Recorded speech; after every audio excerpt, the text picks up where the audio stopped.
Oh, bass player. You know, in the jam sessions, I always played bass. I wanted to be a bass player too. And man, it messed my fingers up. The trumpet, that's an instrument I can't understand. 3 valves and playing all that stuff. Yeah. It's a mystery. Oh, records, right. John and I were listening to those 7/8 records in my living room, that tone arm. When we got the 7/8 record, 37 cents a piece. Black and shiny. When we finished, it was dull and gray. Beyond excited to welcome to our home Mr. Benny Golson.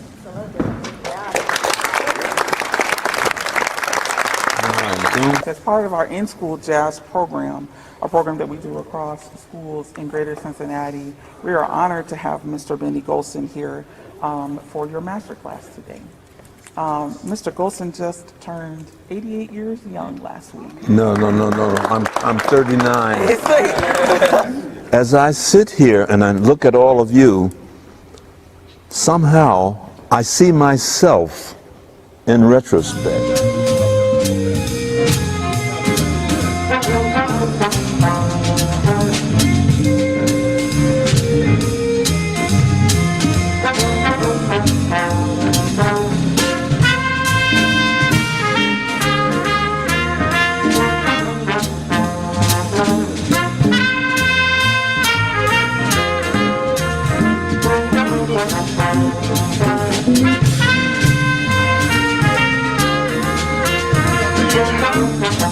John Coltrane, he was an alto player, and he sounded just like a fellow named Johnny Hodges who played with Duke Ellington for years. Beautiful sound. So we had a living room with a big record player in it, and that's what we did all day long. He used to sleeping in the same bed in the YMCA to save money. You know, things like that happen. You play a job and you don't get paid, the owner runs out, or 2 or 3 people came to the venue. Things did change dramatically, especially for John. He was always a step ahead of the rest of us. When we get to where he was somewhere else. And when we got there, he was somewhere else. And he was always like that. It was like his life depended on playing that saxophone. He used to practice and go to sleep with it in his mouth, laying in the bed.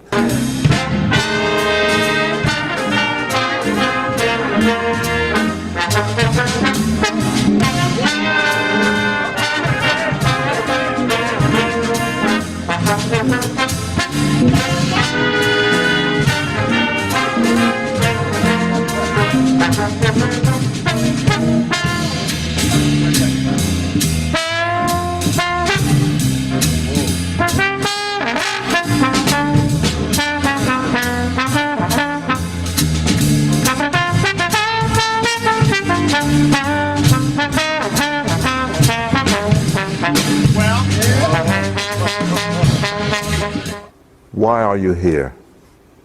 That's a probative question. I'd like to hear some responses. Why are you here? Now, what do you have to do while you're here? You're here now, and you want to do these things. What is it that you have to do? You have to work hard at what you want to do and become. It's not. This is not automatic. If it were automatic, if I could have gotten a pill and taken it and gone to bed and woke up and have all this, now man, I would have paid $1,000 for those pills. You know, we're not born with these abilities that we want to have.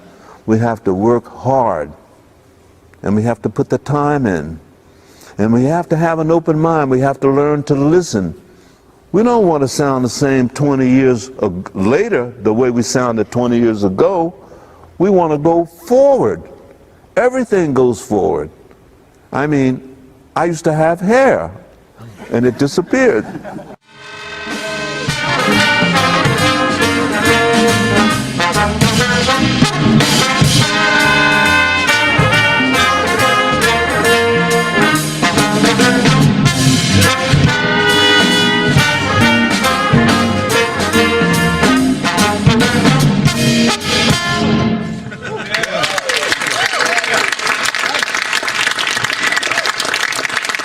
Yeah, that's good. Yeah, that's good, good. Yeah, they're on their way. You're in good shape. I don't have to worry about you guys.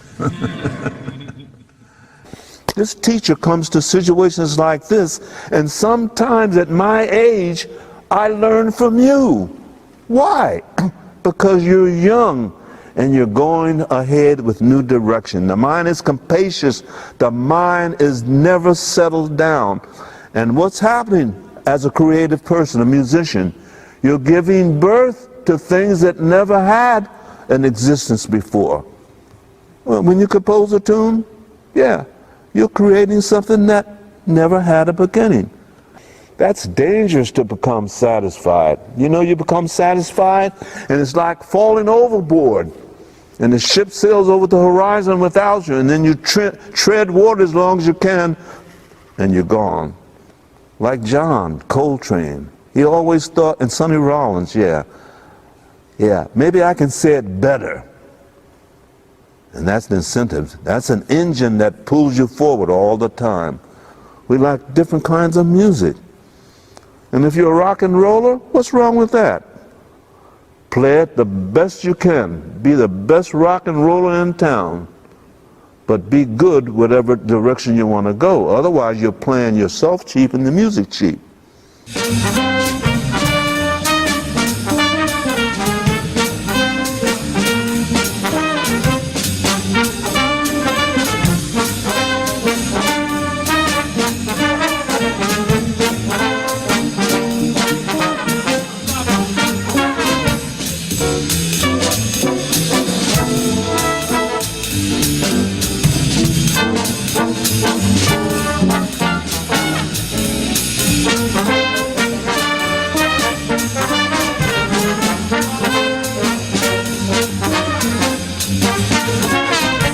I wrote this song, Along Came Betty. I knew I was going to marry that girl.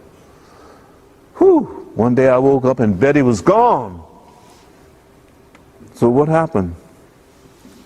I played Washington, D.C. and I met another girl.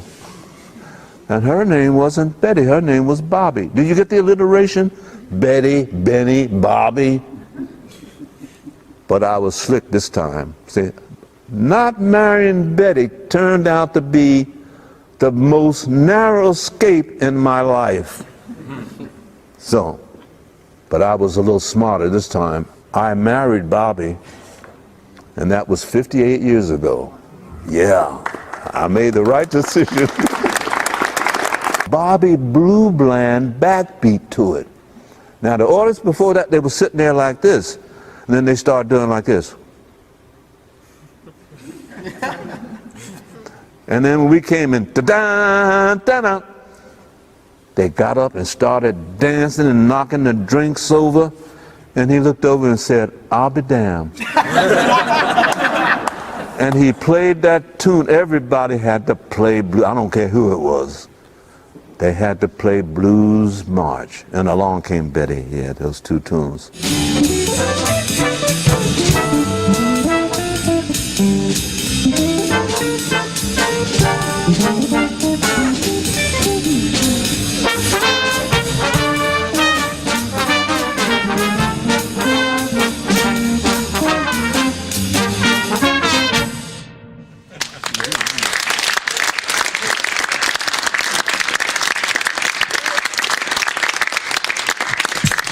I would think I was in a nightclub listening to Miles Davis.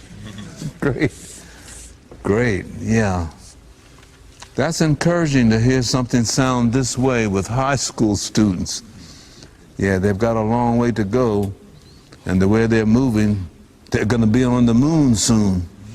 It's great, great, great. I love it.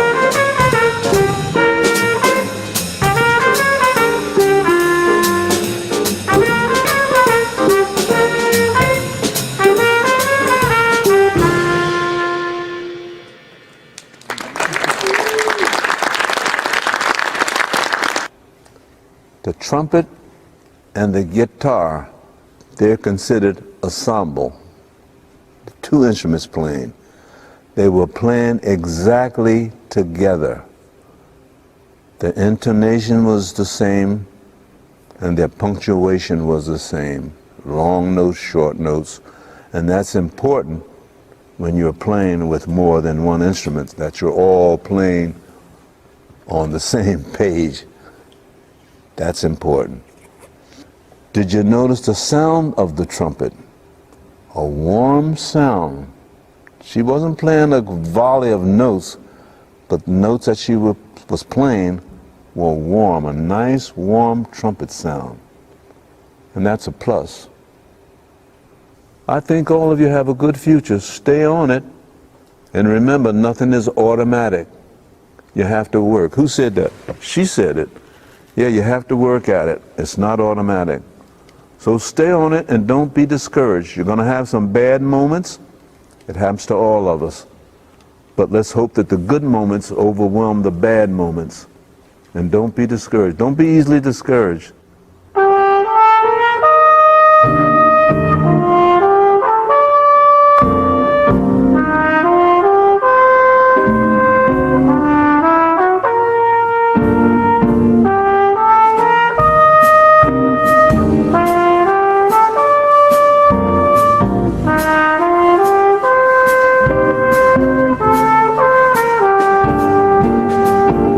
Autumn Leaves steps out of the bounds of the blues. It's a little more involved than the blues. And I'm sure you noticed as the tune went along, they stayed within the bounds. They never lost the identity of Autumn Leaves. And that's quite an accomplishment because they're still young and they've got a lot to learn, but they're on track if they can follow those guidelines to play chords like this tune demands and have something to say. And they had something to say. Did you hear that joke about the trombones? The fellow had his trombone in the back of his car in the trunk, and he stopped by to go hear this jam session, and he went in knowing that his trombone was safe in the trunk, but he was in there so long he got a little worried. And when he came out and opened the trunk to see if his horn was safe, there were two trombones.